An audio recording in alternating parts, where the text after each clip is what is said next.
Welcome to commerce studies. एक बार फिर से हम लौट आए हैं हमारी नई वीडियो के साथ।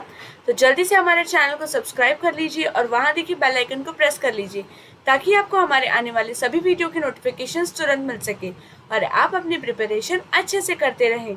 हम यहाँ पर बीकॉम सेमेस्टर 1 से सेमेस्टर 6 एंड एमकॉम सेमेस्टर 1 से सेमेस्टर 4 की सभी क्लासेस लेते हैं। आज हम सीखने वाले हैं मैनेजमेंट अकाउंटिंग का M Com semester 4 previous year questions. इसके पहले भी हमने इसके 3 पार्ट्स लिए हैं जिसके अंदर हमने काफ़ी सारे एमसीक्यूज को कवर करने की कोशिश की है। आप भी उन लेक्चर्स को अच्छे से देख लें, समझ लें, बिकॉज ये सारे एमसीक्यूज ऐसे हैं जो यूनिवर्सिटीज़ बार बार पूछती हैं एंड इनमें से काफ़ी सारे क्वेश्चंस हैं जो इस बार भी रिपीट हो सकते हैं। तो ऑनलाइन एग्जाम्स के लिए भी ये बहुत ज़्यादा इंपॉर्टेंट क्वेश्चंस हैं। अगर इन सारे क्वेश्चंस को आप करते हैं तो आपका बेसिक फंडा भी क्लियर होता है, बिकॉज ये एमसीक्यूज लिटरली बहुत ज़्यादा इंपॉर्टेंट है एंड बहुत ही स्ट्रेट फॉरवर्ड है जिसको समझना बहुत ही ज़्यादा ईजी है। तो चलिए शुरू करते हैं। Under blanks method of pricing two separate transfer pricing method are use. इनमें से कौन से मेथड, प्राइसिंग के मेथड में दो अलग अलग ट्रांसफर प्राइसिंग मेथड यूज होते हैं? Negotiated transfer price, dual pricing, market price method या टोटल कॉस्ट मेथड। तो इसका सही आंसर है ड्यूअल प्राइसिंग। बट अब यहाँ कहा हुआ है two separate transfer pricing method अगर यूज हो रही है तो कहीं पे भी अगर दो चीज़ें यूज होती हैं तो उसे हम ड्यूअल ही कहते हैं। इसके बाद under which method cash flow of each year री इन्वेस्टेड। ये क्वेश्चन बहुत ज़्यादा इंपॉर्टेंट है क्योंकि काफ़ी बार ऑलमोस्ट हर एक ईयर के पेपर में ये क्वेश्चन पूछा ही गया है। तो जब भी हमारा जो कैश फ्लो है अगर हम उसे री इन्वेस्ट करते हैं तो हम उसे कहते हैं टर्मिनल वैल्यू। तो इसका सही आंसर हो जाएगा हमारा टर्मिनल वैल्यू। ये इंपॉर्टेंट बहुत क्वेश्चन है तो इसे प्लीज़ याद कर लें तो आपके लिए बहुत ज़्यादा बेनिफिशियल होगा।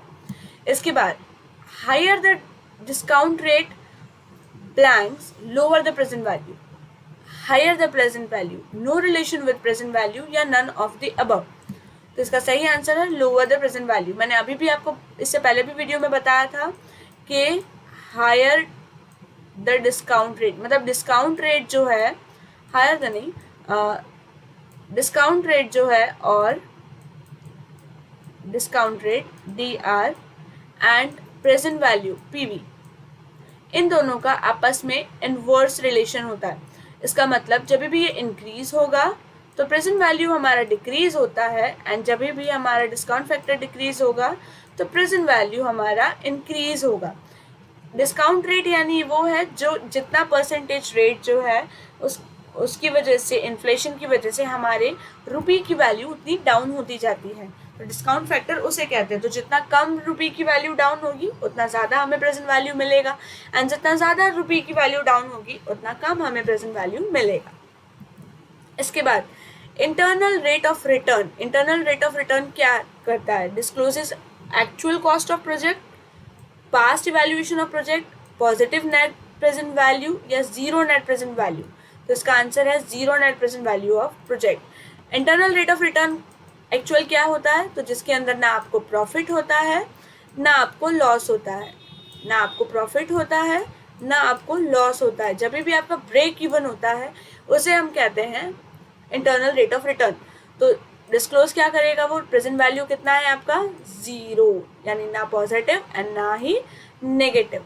इसके बाद capital budgeting. What is capital budgeting? तो discloses historical value of project, discloses past value of project, discloses evaluation of future project and all of the above। तो इसके अंदर एक बहुत ही ज़्यादा कीवर्ड है हमारा फ्यूचर। तो इसका सही आंसर है future project, discloses evaluation of future project। इसके बाद from which of the sources information is obtained at the time of risk analysis for capital budgeting। Capital budgeting के रिस्क एनालिसिस के टाइम में इनमें से कौन सा इंफॉर्मेशन या तो सोर्स है जो बहुत ज़्यादा यूज होता है? Market survey, questionnaire, pilot test या ऑल ऑफ द अबव। तो इसका सही आंसर है ऑल ऑफ द अबव। ये सारे मेथड्स जो हैं उन सभी को यूज़ किया जाता है रिस्क एनालिसिस करने के लिए कैपिटल बजटिंग की। इसके बाद विच of the following factor is not non financial factor in context of capital budgeting. Capital budgeting के कॉन्टेक्स्ट में इनमें से कौन सा है जो कि नॉन फाइनेंशियल फैक्टर है?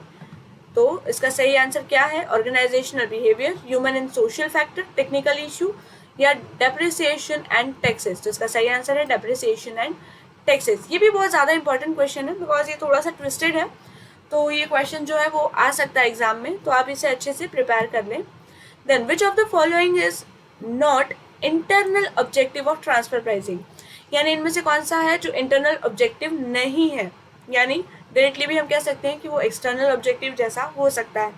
तो better performance evaluation, more motivation to manager, better cash management या बेटर कॉम्पिटिटिव पोजीशन. इसका सही आंसर है better cash management. Cash management जो है वो इंटरनल ऑब्जेक्टिव का पार्ट नहीं है. इसके बाद which pricing approach is useful when selling division is operating below capacity. अगर बिलो कैपेसिटी चल रहा है हमारा सेलिंग डिवीजन, तो इनमें से कौन सा प्राइसिंग अप्रोच हमारा यूजफुल होगा, वेरिएबल, स्टैंडर्ड, एक्चुअल, फुल या नन ऑफ द अबव. इसका सही आंसर है वेरिएबल कॉस्ट. इसके बाद which method of transfer pricing is used if both decision are free to deal either with each other और in external market. यानी इनमें से कौन सा ट्रांसफर प्राइसिंग है जो दोनों ही डिसीजन को हेल्प करता है, negotiated price, cost based price, market price या ड्यूअल प्राइस. तो इसका सही आंसर है नेगोशिएटेड प्राइस. इसके बाद performance evaluation under market price is consider blanks performance evaluation. Performance evaluation को कौन सा परफॉर्मेंस इवैल्यूएशन कहते हैं, मार्केट प्राइस में जब भी होता है तो उसे क्या कंसिडर किया जाता है, पुअर, एवरेज, स्ट्रॉन्ग या वेरी स्ट्रॉन्ग. तो इसका सही आंसर है एवरेज. एवरेज परफॉर्मेंस इवैल्यूएशन उसे कंसिडर किया जाता है. Last question, the basic purpose of responsibility accounting system is. Basic purpose हमारा रिस्पॉन्सिबिलिटी अकाउंटिंग सिस्टम का क्या है, बजटिंग, मोटिवेशन, अथॉरिटी या वेरिएंस एनालिसिस. इसका सही आंसर है हमारा अथॉरिटी. बेसिक पर्पस क्या है, अथॉरिटी.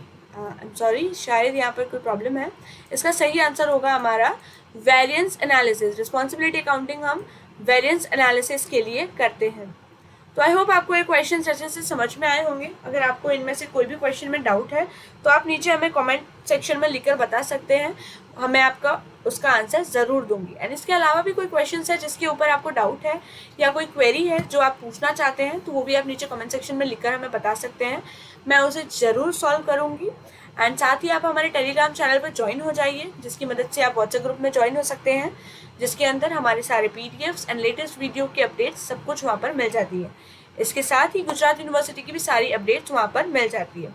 तो प्लीज़ हमारे चैनल को सब्सक्राइब कीजिए एंड ज़्यादा से ज़्यादा अपने फ्रेंड्स को सब्सक्राइब करवाइए एंड शेयर कीजिए, बिकॉज पढ़ेगा इंडिया तभी तो बढ़ेगा India. Thank you so much.